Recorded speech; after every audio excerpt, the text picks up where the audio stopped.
The Vorthak Galactic Empire was like a hungry monster that had been eating up star systems for 3,000 years.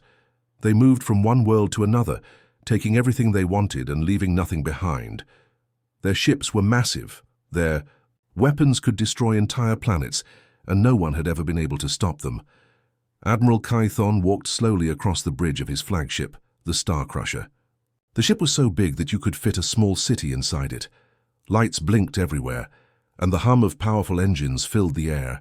He stopped in front of a huge floating screen that showed images and data from across the galaxy. "Show me." "The next target," he said to his crew. The screen lit up with information about a small blue and green planet spinning around a yellow star. It looked peaceful and quiet from space, with white clouds swirling over blue oceans. "Earth," said Genvar, his tactical officer. She was tall and had silver skin that gleamed under the bridge lights. "The species calls themselves humans. They're still very primitive, sir." Kython studied the reports flowing across the screen. Pictures showed human cities, their small spacecraft, and their simple weapons.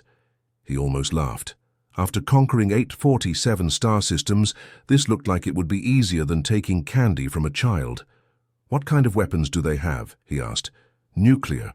Bombs mostly," Genvar replied. "They can barely make it to their own moon.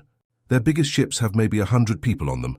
Our smallest fighter could destroy their entire space fleet. The War Council had already met and voted. All 12 generals agreed. Earth should be their next conquest. The humans had resources they needed: water, metals, and a good location for a military base. Plus, the planet looked beautiful. Some of the generals wanted it as a vacation spot, but something felt wrong to Admiral Kython. He had been conquering worlds for over 200 years, and he had learned to trust his instincts. Something about this mission didn't add up. "Show me the energy readings again," he ordered. New data appeared on the screen. Strange power signatures were coming from Earth's moon and from several large rocks floating in space near the planet. The energy patterns were unlike anything in their databases. They were too advanced, too complex for a species that had only started flying in space a few decades ago. "Could they be hiding their real technology?" asked Genvar. "Maybe," Kython said, but he didn't sound convinced. "Or maybe someone else is already there." Space around Earth's solar system suddenly lit up with 12 massive shapes appearing out of nowhere. The Vorthak dreadnoughts materialized from hyperspace like giant metal mountains, each one so huge that you could see them with the naked eye. From Earth's surface, their dark hulls were covered with thousands of weapon ports, missile launchers, and energy cannons that could turn entire continents into dust. Admiral Kython stood on the bridge of his flagship, looking at the small blue planet hanging in the distance. It looked so peaceful and helpless. He activated the communication system and began broadcasting the same message his empire had sent to hundreds of worlds before. "People of Earth," his voice boomed across radio frequencies, television signals, and internet connections worldwide. "This is Admiral Kython of the Vorthak Empire. Your world has been selected for annexation. You have 24 hours to surrender unconditionally. Resistance will result in the complete destruction of your civilization." The message was repeated in 47 different galactic languages, though the Vorthak knew humans only spoke their own primitive tongues. In Seoul, South Korea, President Jiho Kim sat in the underground crisis center that had been built decades ago for exactly this kind of emergency. The room was filled with screens showing news feeds from around the world. Every channel was broadcasting the same terrifying images: massive alien ships hanging in space like swords pointed at Earth's heart. Defense Minister Mira Park stood next to him, her hands shaking as she held a tablet showing their military capabilities. Her face had gone completely white. "Mr. President," she whispered, "our most advanced missiles won't even scratch their armor. Our nuclear weapons might as well be firecrackers compared to what they're carrying." On the screens, around them, they could see the panic spreading across the globe. In New York, people were running through the streets, abandoning their cars and trying to get to subway stations. In Tokyo, families were crowding into earthquake shelters. In London, the government was moving the royal family to secret bunkers. "How long do we have?" President Kim asked. 24 hours, said General Tay, the head of their joint military command. "But sir, even if we had 24 years, We couldn't build weapons capable of fighting those ships. Around the world, the same scene was playing out. Air raid. Sirens wailed in every major city. Schools were evacuated, as teachers tried to keep children calm while moving them to basement shelters. Families hugged each other in their homes, knowing these might be their last moments together. In small towns and big cities, people looked up at the sky and could actually see the alien ships as tiny dark dots against the stars. Some people prayed, others cried, and many just stood in stunned silence. But far from Earth, in the deep space monitoring stations that tracked asteroids and comets, something strange was happening. Dr. Hana, a young scientist working at the Asteroid Watch Center, noticed that her instruments were going crazy. "The energy readings are spiking," she called to her colleague, Dr. Day. "Those mysterious signatures we detected last week, they're getting stronger." "How much stronger?" Day asked, rushing over to look at her screens. 10 times stronger than before, and they're not coming from Earth or the alien ships. They're coming from everywhere. The moon, the asteroid belt, even some of the outer planets. Deep in the crisis center, President Kim received an urgent call from the International Space Station. "Mr. President," the astronaut's voice crackled through the static, "we're seeing something impossible up here. There are structures on the dark side of the moon that weren't there yesterday. They're glowing with some kind of energy. As humanity prepared for what seemed like certain doom, ancient powers that had been sleeping for thousands of years were finally waking up." Admiral Kython expected the usual response from Earth. Desperate messages begging for mercy, offers of surrender, or maybe threats from their primitive leaders. He had heard it all before from hundreds of conquered worlds. Some species tried to bargain, others promised to serve the Empire, and a few even offered their planet's treasures in exchange for their lives. But what came through the communication system was nothing like that. The message arrived without any warning. One moment the bridge was quiet except for the hum of the ship's engines. The next moment, every speaker, every screen, and every communication device on all 12 dreadnoughts activated at once. The voice that spoke was calm, ancient, and spoke in perfect Vorthak language, not just the common tongue, but the old ceremonial dialect that only the highest-ranking officers knew. "This world is under our protection. You have one opportunity to withdraw. This is your only warning." The words echoed through the massive ships, bouncing off metal walls and filling every corridor. Even the engine rooms and storage areas heard the message clearly. It was as if the voice was speaking directly into everyone's mind at the same time. Admiral Kython felt a chill run down his spine. In 300 years of military service, he had never heard anything like this. The voice didn't sound angry or threatening. It sounded patient, like a teacher explaining something to a slow student. But underneath that patience was something else, something that made his warrior instincts scream danger. "Communications Officer Veltar," he called out, trying to keep his voice steady. "Where did that transmission come from?" Veltar was frantically working at his control panel, pressing buttons and checking readings. Sweat was dripping down his purple skin. "Sir, I can't find the source. According to our instruments, the message came from everywhere at once. It's impossible." "What do you mean everywhere?" Admiral Kython demanded. "I mean the signal is coming from the moon, from the asteroid belt, from the outer planets, from empty space itself. It's like the entire solar system is talking to us." The bridge fell silent except for the beeping of instruments. The tactical officer Genvar checked her weapons systems twice, then looked up with confusion. "Sir, our shields didn't even register the transmission. Whatever sent that message went right through our defenses like they weren't even there. This was impossible.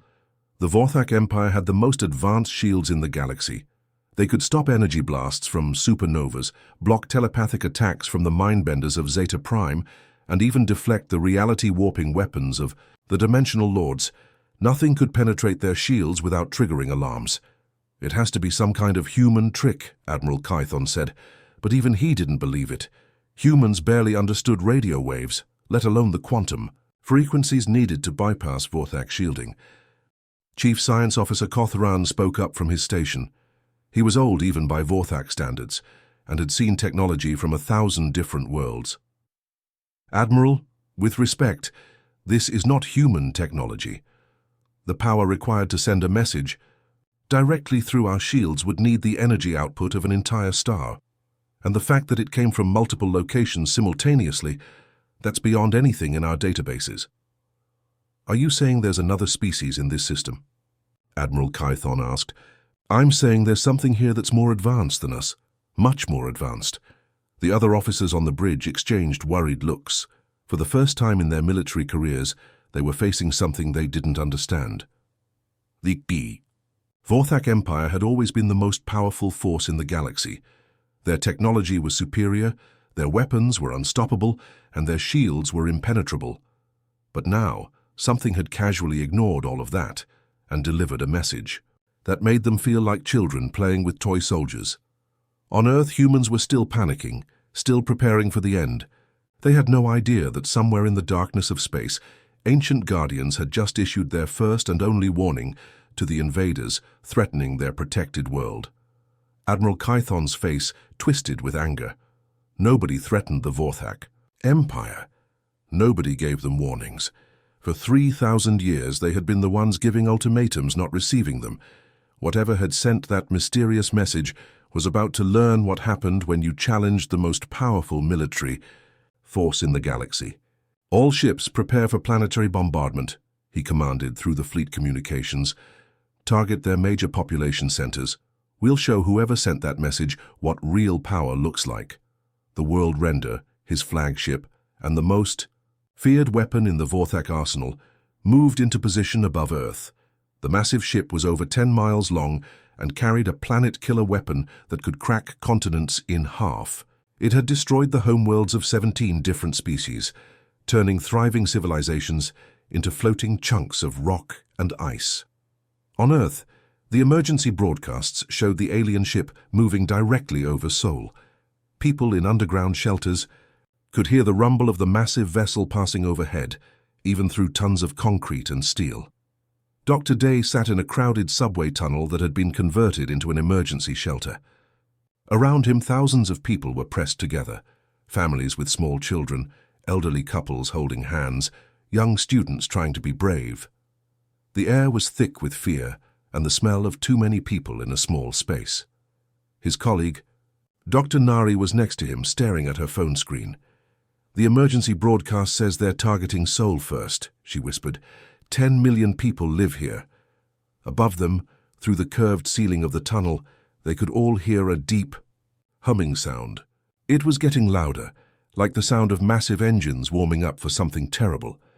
On the screens throughout the shelter, news reporters were trying to stay calm as they described what their cameras were seeing. The alien vessel has positioned itself directly above the city center. Energy readings are spiking. Military experts believe this is the charging phase of some kind of superweapon. Aboard the World Render, Admiral Kython watched as his weapons officer powered up the planet killer. Energy flowed through massive conduits that ran the length of the ship. The weapon's core began to glow with deadly light as it drew power from the ship's 3 fusion reactors. Targeting Seoul, South Korea, reported the weapons officer. Population 10 million. Charge at 50% and climbing. Good, Admiral Kython said coldly. After we turn their capital into dust, maybe whoever sent that warning will think twice about threatening us. The energy readings climbed higher. 60%, 70%. The weapon was almost ready to fire. In the underground shelters of Seoul, people held their children close and whispered final prayers. 80%, 90%. Full power achieved, Admiral, the weapons officer announced. Ready to fire on your command. Admiral Kython raised his hand. Fire. The weapons officer pressed the firing button. Nothing happened. He pressed it again. Still nothing. Sir, the weapon isn't responding, he said, confusion in his voice. What do you mean it's not responding? Admiral Kython demanded. Before anyone could answer, every light on the bridge went out. The hum of the engines died. The air recycling system stopped working. Every screen, every control panel, every piece of equipment on the entire ship simply shut down at exactly the same moment. Emergency lighting should have activated, but it didn't. Backup power systems should have kicked in, but they remained silent. The massive ship that had been humming with energy and life just seconds before became as quiet as a tomb. The crew tried to speak, tried to move, but they couldn't. One by one, they slumped in their chairs as consciousness left them. Admiral Kython felt his vision blurring as he collapsed to the deck. From the other 11 dreadnoughts, the crews watched in growing terror as their flagship, the most powerful warship ever built, simply stopped. No explosions, no weapons fire, no signs of attack. The world render just went dark and began drifting silently through space like a dead whale floating in an ocean. Admiral Kython, please respond, called the captain of the 2nd dreadnought. Admiral, can you hear us? But there was only silence from the world render. Whatever force had sent the warning had just demonstrated that the Vorthak Empire's most feared weapon was nothing more than a toy in the hands of something infinitely more powerful. The asteroid belt between Mars and Jupiter had always looked empty to human telescopes, just chunks of rock floating in the cold darkness of space.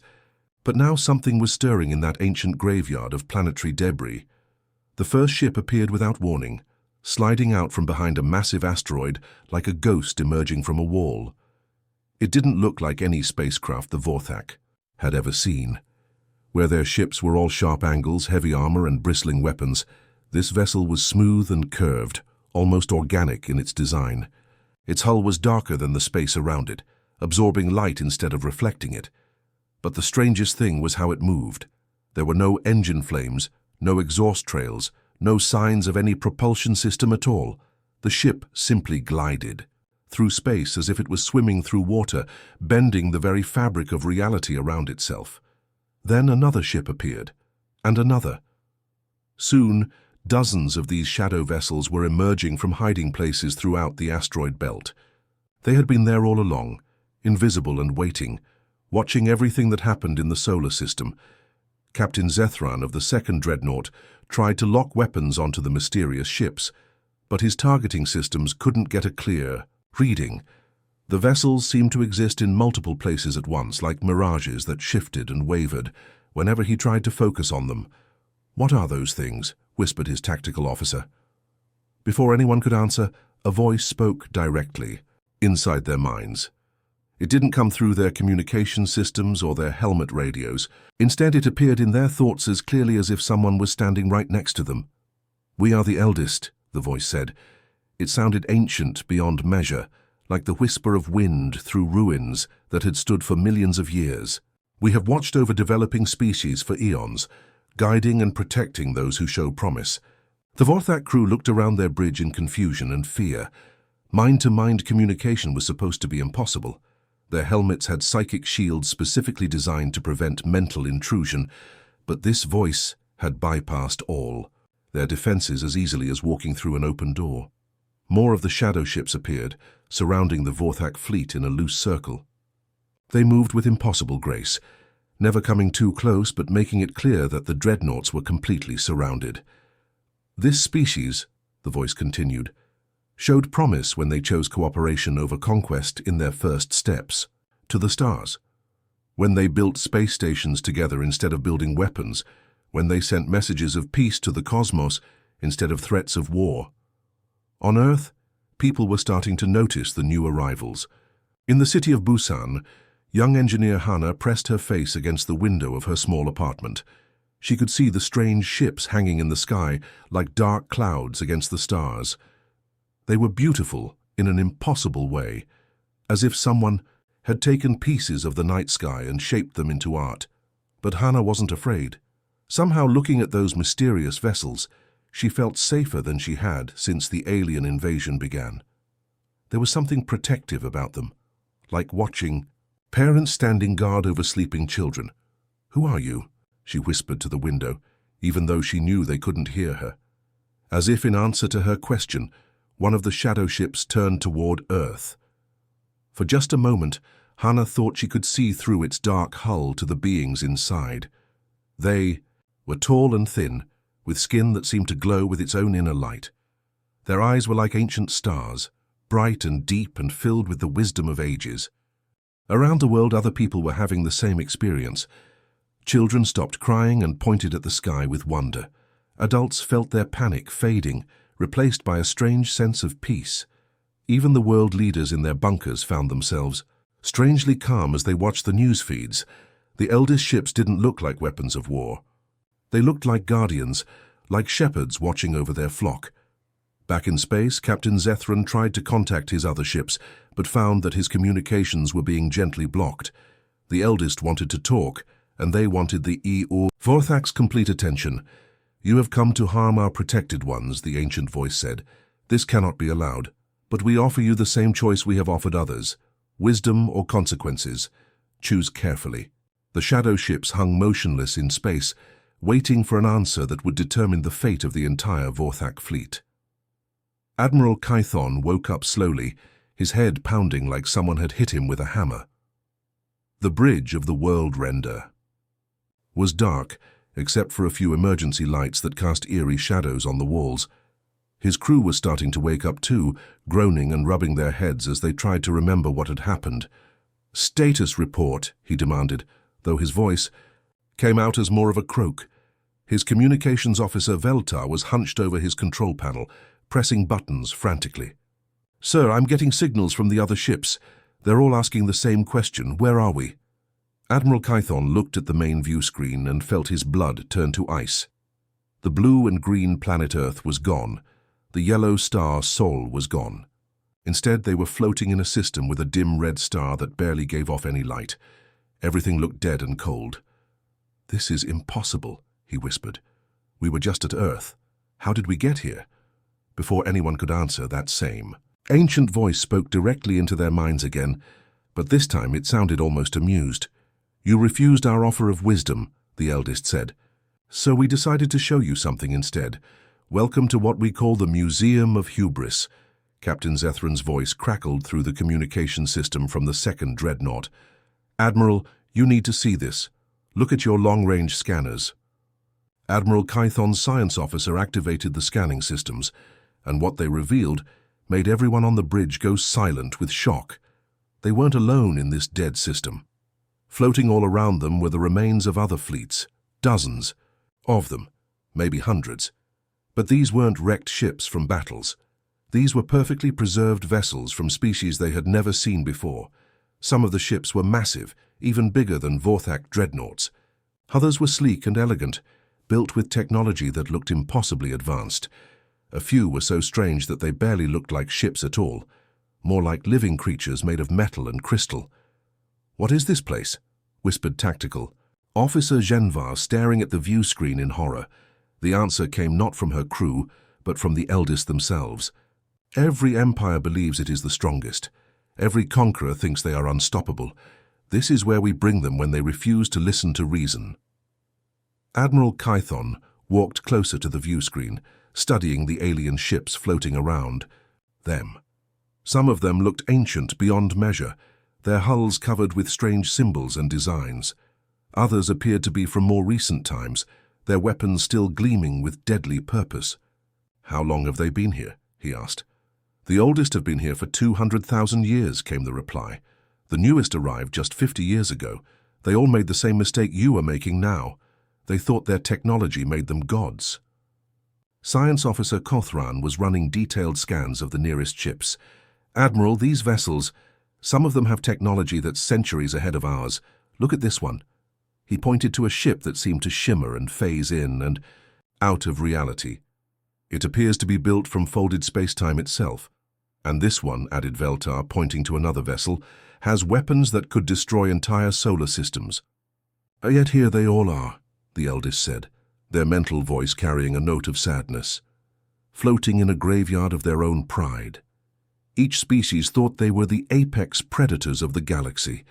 Each one discovered they were wrong." Admiral Kython felt something he had never experienced before in his 300 years of life. True fear, not fear of death or defeat, but fear of the unknown. Fear of powers so vast that they could move entire fleets across the galaxy like a parent. Moving toy soldiers around a playroom. "How did you bring us here?" he asked. "The journey from Earth to this system should take months even with our fastest ships." "Time and space are not barriers to us," the eldest replied. "We have existed since before your son was born. We have watched civilizations rise and fall like waves on a beach. Moving you here was no more difficult than moving a grain of sand." Around them, The dead ships continued their eternal drift through space, silent monuments to the arrogance of species, who had thought themselves invincible. Each one represented thousands, maybe millions of lives, entire civilizations that had been so confident in their power that they had ignored the warnings of beings far older and wiser than themselves. Now the Vorthak Empire was about to join them, unless Admiral Kython could swallow his pride and admit that his people were not the ultimate force in the galaxy. Admiral Kython felt something touch his mind, not violently, but gently, like a teacher placing a hand on a student's shoulder. Suddenly his vision filled with images that weren't his own, memories that belonged to beings older than his entire civilization. He saw the galaxy as it was billions of years ago, when it was young and full of possibilities. The first intelligent species to achieve space travel weren't conquerors or warriors. They were explorers and scientists, driven by curiosity rather than greed. They called themselves something that translated roughly to the First Walkers, but over the eons, they had become known simply as the Eldest. "We were much like your humans once," the ancient voice explained, as the visions flowed through his mind. Young, eager to learn, making our first tentative steps into the vast ocean of space. We had no idea what wonders and terrors awaited us among the stars. The images showed the Eldest as they once were, tall, graceful beings with silver skin and eyes full of wonder. They built beautiful cities that floated in space, powered by the energy of stars themselves. They explored every corner of the galaxy, mapping new worlds and cataloging the incredible diversity of life they found. But as the millennia passed, the Eldest grew beyond their physical forms. They learned to transfer their consciousness into pure energy, becoming beings of thought and will rather than flesh and bone. They transcended the need for ships or weapons or even bodies, existing as living ideas that could travel instantly across any distance. "We thought we would be alone forever," the voice continued, but then other species began to reach for the stars. At first we were overjoyed. Finally we would have companions in the great emptiness. Admiral Kython saw the rise of the second spacefaring civilization, then the third, then dozens more. Each time the Eldest watched with hope and excitement as new species took their first steps into the cosmic community. But something always went wrong. Each civilization started the same way, with wonder, exploration, and dreams of peaceful contact with other life forms. But as they grew more powerful, they became more aggressive. They began to see other species not as equals to befriend, but as resources to exploit or threats to eliminate. The pattern repeated itself over and over, the Eldest said, their mental voice heavy with sadness. Species that began as explorers always became conquerors. Those who started as scientists always ended as warriors. We watched in horror as civilization after civilization chose the path of violence and domination. The visions showed Admiral Kython the rise and fall of countless empires. He saw the crystalline hegemony, who turned entire solar systems into giant machines. He witnessed the Shadow Collective, who could bend reality itself to their will. He watched the Iron Imperium deploy weapons that could erase matter from existence. Each empire believed they were the ultimate power in the galaxy. Each one thought. Their technology made them unstoppable. And each one ended up in the same place, floating dead and silent in this graveyard of broken dreams. "The Vorthak Empire is not special," the Eldest explained. "You are simply the latest in a long line of species who mistook power for wisdom. Your ships are impressive, your weapons are deadly, but you are children playing with fire." Admiral Kython saw his own empire through the Eldest's eyes, not as the mighty force he had always believed it to be, but as just another group of bullies picking on smaller, weaker civilizations. The Vorthak had conquered 847 star systems, but compared to some of the empires in this graveyard, they were barely getting started. "Why don't you just destroy us?" he asked, his mental voice small and frightened.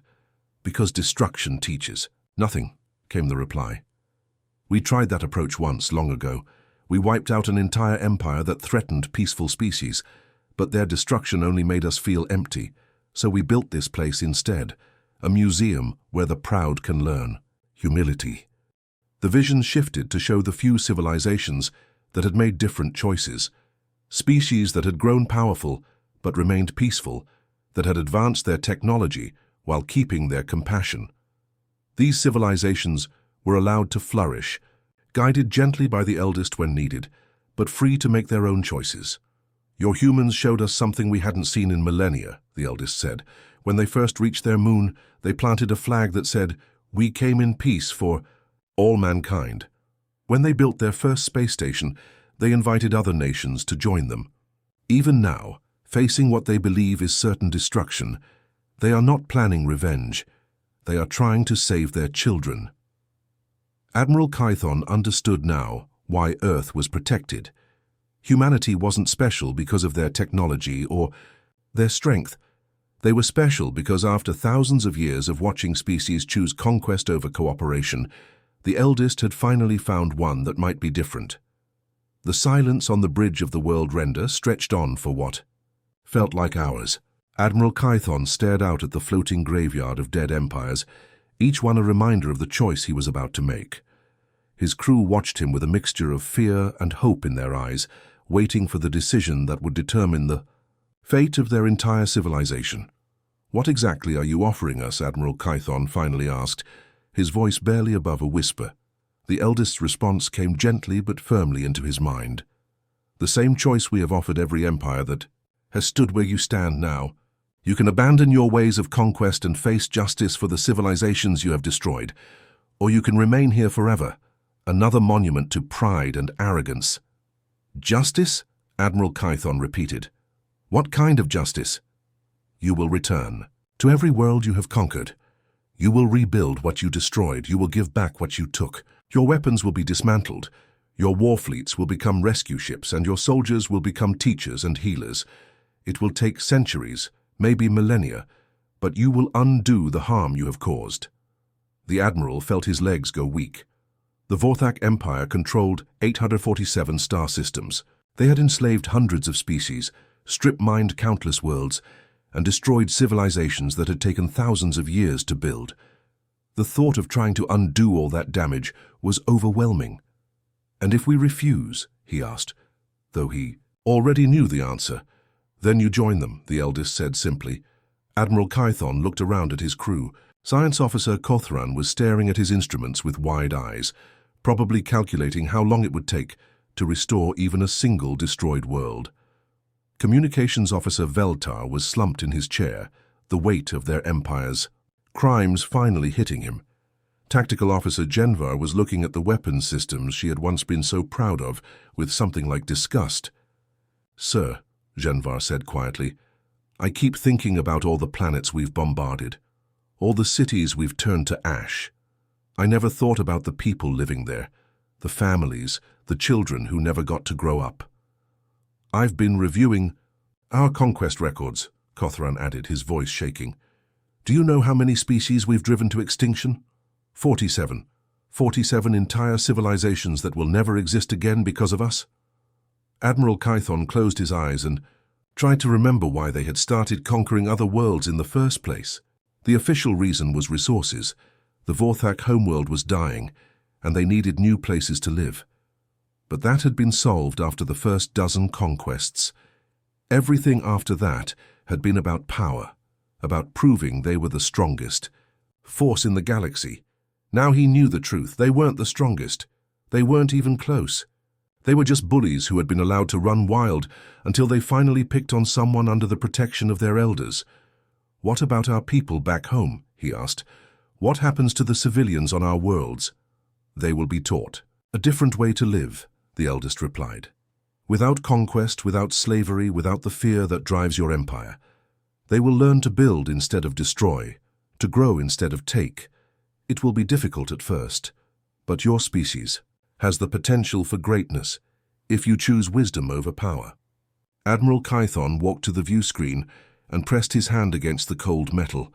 Out there in the darkness floated the remains of empires that had once seemed invincible. The crystalline hegemony had controlled 1,000 worlds. The Shadow. Collective had technology that could bend reality. The Iron Imperium had weapons that made Vorthak planet killers look like toys. All of them had made the same choice he was facing now. All of them had chosen pride over wisdom, and all of them had ended up as silent monuments in this cosmic graveyard. "If we accept your terms," he said slowly, "how do we know you won't just destroy us anyway once we've given up our weapons?" "Because in 5 billion years of existence we have never broken our word," the eldest said.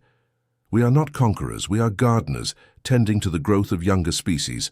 We want you to succeed, Admiral. We want your people to become something, worthy of the gift of consciousness." Admiral Kython looked back at his crew one more time. They were waiting for his decision, trusting him to choose correctly. For the first time in his military career, the choice wasn't about victory or defeat. It was about survival, not just of his fleet, but of his entire species' future. "Very well," he said, his voice steady despite the fear in his heart. "We accept your terms." The journey back to Vorthak space felt different than any voyage Admiral Kython had ever taken. His fleet moved slowly, almost hesitantly, as if they were reluctant to face what awaited them at home. The 12 dreadnoughts that had once struck fear into the hearts of entire civilizations now carried a message of surrender and redemption. When they arrived at the Vorthak homeworld, the news of their defeat spread like wildfire. At first there was disbelief. How could the mighty Vorthak Empire be humbled by a single primitive planet?